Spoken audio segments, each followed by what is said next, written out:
Hi everybody, this is the baseball head, the amazing, spectacular, terrific, the great one, the people's champion, your host, the heart, and this is another special report on the insane asylum known as WFAN.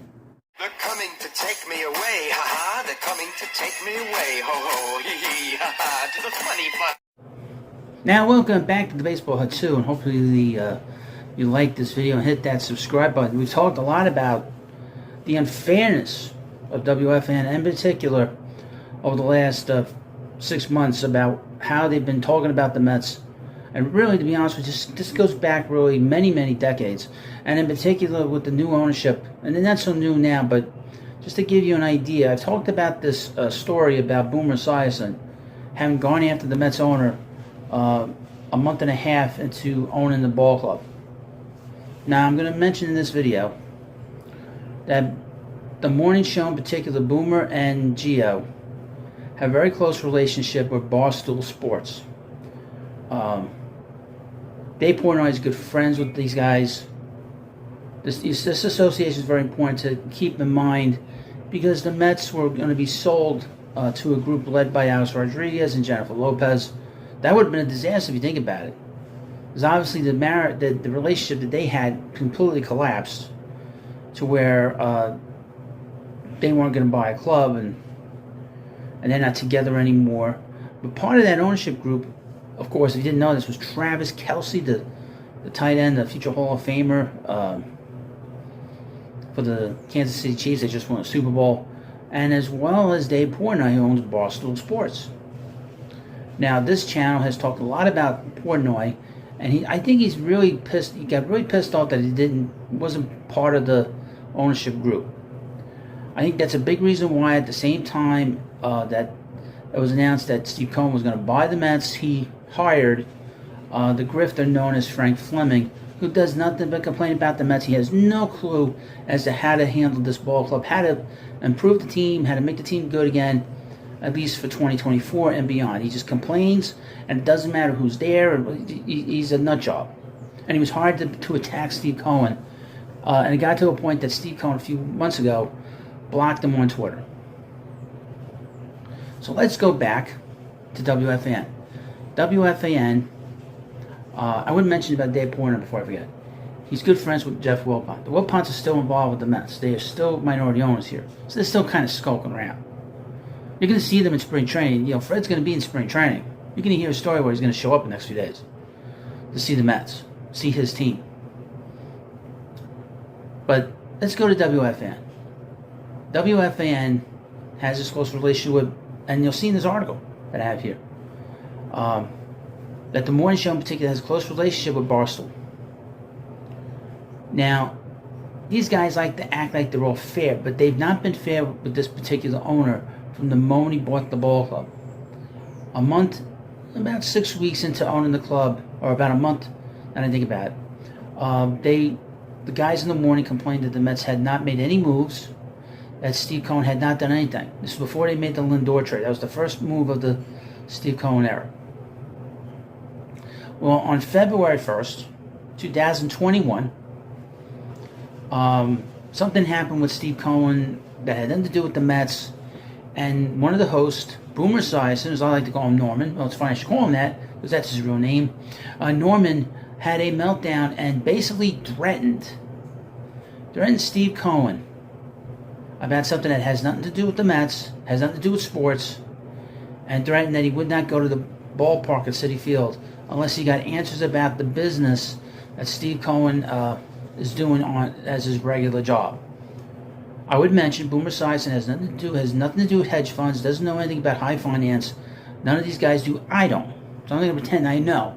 And it's 3 years later, and nothing bad happened to Steve Cohen, and the government probably would have gone after him long ago if this was the case. But here's a headline from the New York Post. Now this is important to know because WFAN is unfair to the Mets. They complain and bitch and moan and complain, piss and moan about everything they do. Again, I've said this many times. Whatever the Mets do is wrong, and when they do it right is wrong, and then they'll come up with controversies along with the idea that they and I would mention this, I'm all over the place with this, but They are desperate to trade Peter Alonso off the Mets so they can say the Mets did it wrong, they didn't get any value, and they can bring in Frank Fleming again to complain about it. Headline from New York Post. Boomer Esiason unloads on Steve Cohen over GameStop madness. Quote, keep your mouth shut. What a great guy Boomer is. Now, usually he plays the good cop to the bad cop of crazy Gregory Giannotti. Boomer Esiason lights up new Mets owner A. Steve Cohen and vows to never attend another game until he confirms there were no shady dealings. Fallout of the GameStop stock debacle has Boomer Esiason pledging to stop going to games. The WFAN host on Friday morning went after Mets owner Steve Cohen for his alleged involvement in and reaction to the GameStop chaos, and said he would no longer be going to Mets games until I find out exactly what's going on here. Hey there, Columbo. Sir, Columbo, did you find out what happened there? Boomer, did you find out? Just asking. Did you find out?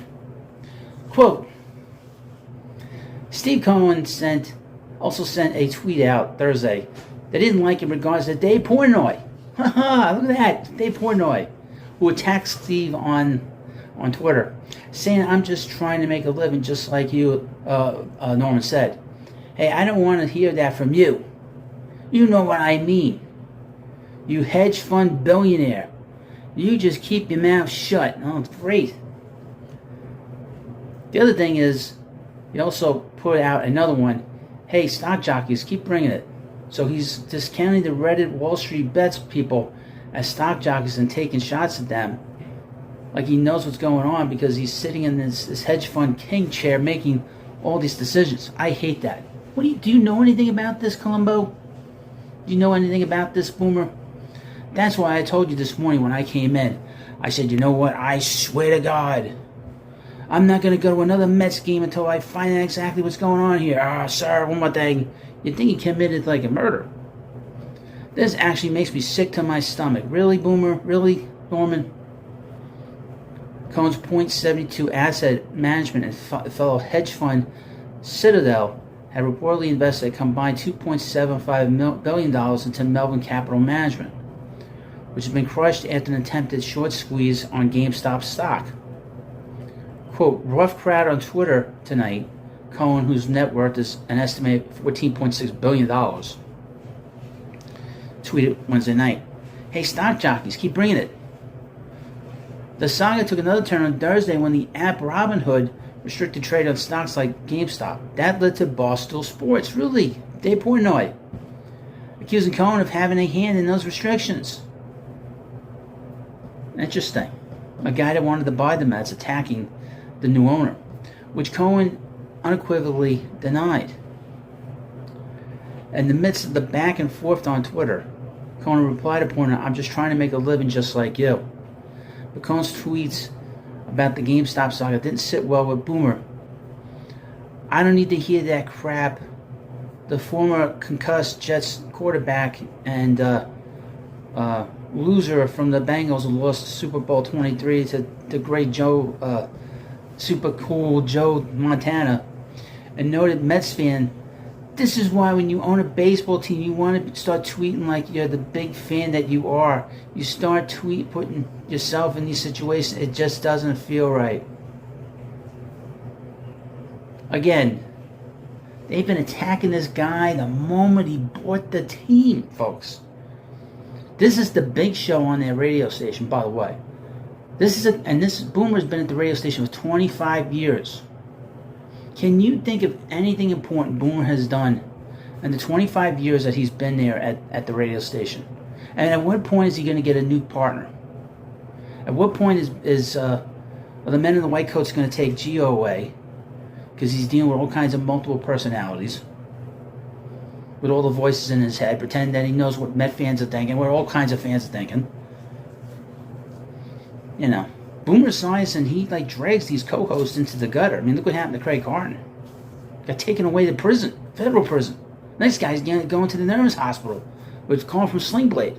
You know, I mean, really, at this point, But again, did I find out? One more thing, sir. Can you tell me about the stock? The GameStop madness. Can you tell me what's going on there? I mean, did he ever find out? No, of course not. Of course he did. You know why he didn't find out? Because it's all bullshit. It's all about attacking the ownership of the Mets and attacking the Mets at all costs. You see the relationship here. I talked about the relationship here between, and you saw it a couple weeks ago when Fleming was on with on Boomer and Gio. You saw that if you paid attention. So this relationship is a deep relationship. But we have here connections, okay, and they've been on his case since he bought the club. Because Portnoy's pissed off he didn't get the team, and Jeff Wilpon's mad that he didn't get his friend to buy the team. You know, the original deal to buy the Mets was the Wilpons were going to be in charge for 5 years, and Cohen was going to eventually take the club. He backed away from it. He's like, this is a bad deal, and it was. And I know a lot of fans, and myself included, was pissed off that the Wilpons were doing this crap, and then they went back to Cohen. They had to sell it to him because they had nobody else. And obviously, if we'd had Jennifer Lopez at Alex Rodriguez, it would have been a mess. They would have been sold again. With Dave Portnoy and Travis Kelce on the sideline. But you know what? Boomer, I wonder if Boomer's been to a game. I wonder if Boomer's been to a game. Can I go to a game now, sir? I made a mistake the one time. You know.